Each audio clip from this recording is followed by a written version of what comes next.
Assalamualaikum warahmatullahi wabarakatuh. Selamat pagi Mas dan Mbak kelas 12 lintas minat. Bagaimana kabarnya? Semoga selalu baik-baik saja dan semoga selalu dalam lindungannya. Amin.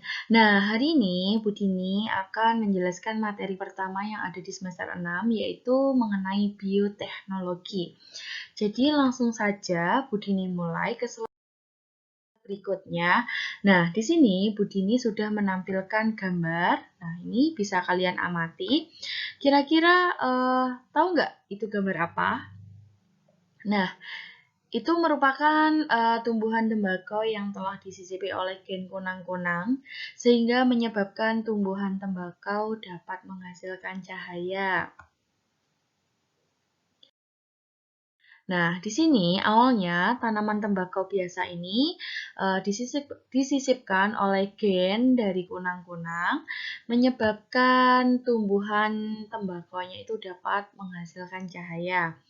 Nah, organisme seperti gambar sebelumnya dapat dihasilkan melalui bioteknologi. Kira-kira Mas dan Mbak tahu nggak apa sih itu bioteknologi?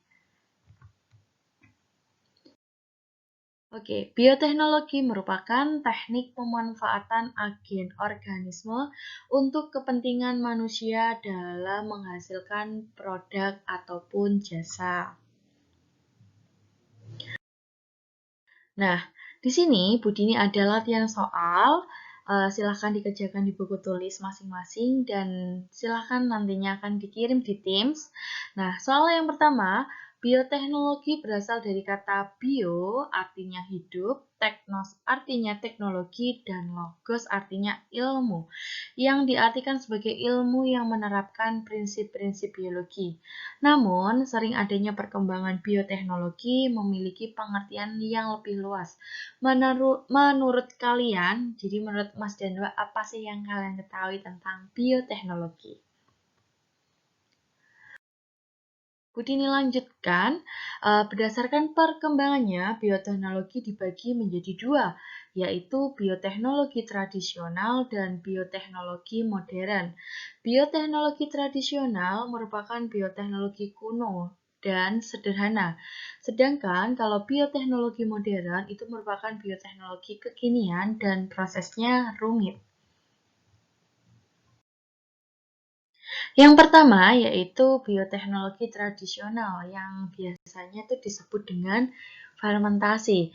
Fermentasi merupakan proses pengubahan substrat menjadi produk yang nantinya akan memiliki nilai lebih dengan bantuan mikroba. Nah, di sini fermentasi dibedakan menjadi dua, yaitu berdasarkan jenis mikroba dan kandungan produk yang dihasilkan. Yang pertama, fermentasi berdasarkan jenis mikrobanya. Nah, di sini mikrobanya ini yaitu bakteri atau jamur. Jadi, bantuannya yaitu berupa bakteri dan jamur. Contohnya yaitu yogurt.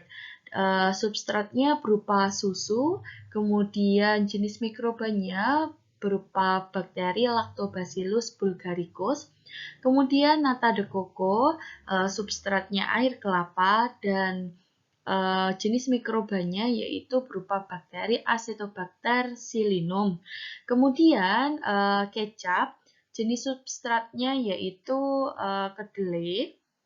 Kemudian jenis mikrobanya yaitu berupa jamur Aspergillus wentii. Dan yang terakhir yaitu tempe, substratnya berupa kedelai dan jenis mikrobanya berupa Rhizopus oligospora. Nah, di sini kandungan produk yang dihasilkan yang dibedakan menjadi fermentasi alkoholidik dan non-alkoholidik. Jadi yang alkoholidik itu menghasilkan alkohol, sedangkan yang non-alkoholidik itu yang tidak menghasilkan alkohol. Contohnya yang fermentasi alkoholidik itu yaitu fermentasi tapai, jadi substratnya berupa tapai dengan jenis mikrobanya Saccharomyces cerevisiae. Kemudian kalau yang fermentasi non-alkoholidik, contohnya seperti ini. Ada yogurt, nata de coco, kecap, dan tempe. Itu merupakan fermentasi non-alkoholidik yang tidak menghasilkan alkohol. Selanjutnya ada soal 2, bioteknologi tradisional atau biasa disebut dengan bioteknologi konvensional. Nah, di sini memiliki banyak kelemahan. Kira-kira apa aja sih kelemahan dari bioteknologi konvensional? Selanjutnya, kalau tadi Bu Dini sudah menjelaskan tentang bioteknologi tradisional, sekarang Bu Dini akan menjelaskan tentang bioteknologi modern. Nah, di sini tujuan dari bioteknologi modern yang pertama yaitu perbanyakan individu atau memperbanyak mikroorganisme. Nah, biasanya terjadi secara vegetatif yang biasa disebut dengan cloning. Dapat dilakukan pada mikroorganisme, tumbuhan, maupun hewan. Contoh dari perbanyakan individu itu dapat dilakukan dengan cara kultur jaringan tumbuhan, transplantasi nukleus, yaitu cloning pada domba doli. Selanjutnya, yang kedua yaitu pengubahan sifat. Jadi mengubah sifat organisme menjadi sifat yang dapat menguntungkan bagi manusia. Contohnya ada 3, ada iradasi, hibridoma, dan rekayasa genetika. Iradasi merupakan proses pengubahan sifat organisme dengan melakukan penyinaran radioaktif. Jadi contohnya itu untuk tumbuh-tumbuhan yang tidak mudah busuk. Nah, itu dilakukan dengan cara iradasi. Selanjutnya yaitu ada hibridoma, yaitu biasa disebut dengan fusi sel, yaitu teknik penggabungan dua sel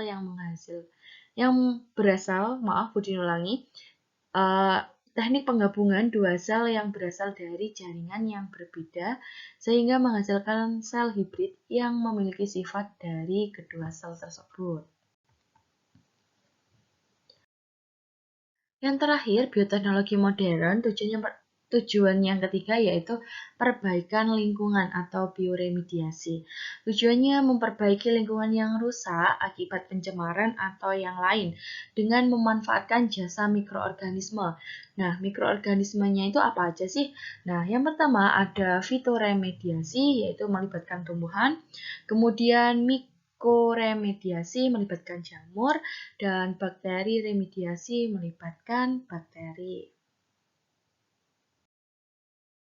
Soal ketiga yaitu dari penjelasan sebelumnya sebutkan perbedaan bioteknologi tradisional atau konvensional dengan bioteknologi modern dengan menggunakan tabel perbedaan. Terima kasih untuk Mas dan Mbak kelas 12 IPS 3. Sampai berjumpa di pertemuan selanjutnya. Mohon maaf apabila ada salah kata. Tetap jaga kesehatan, tetap memakai masker, jaga jarak, dan mencuci tangan. Terima kasih. Sekian. Wassalamualaikum warahmatullahi wabarakatuh.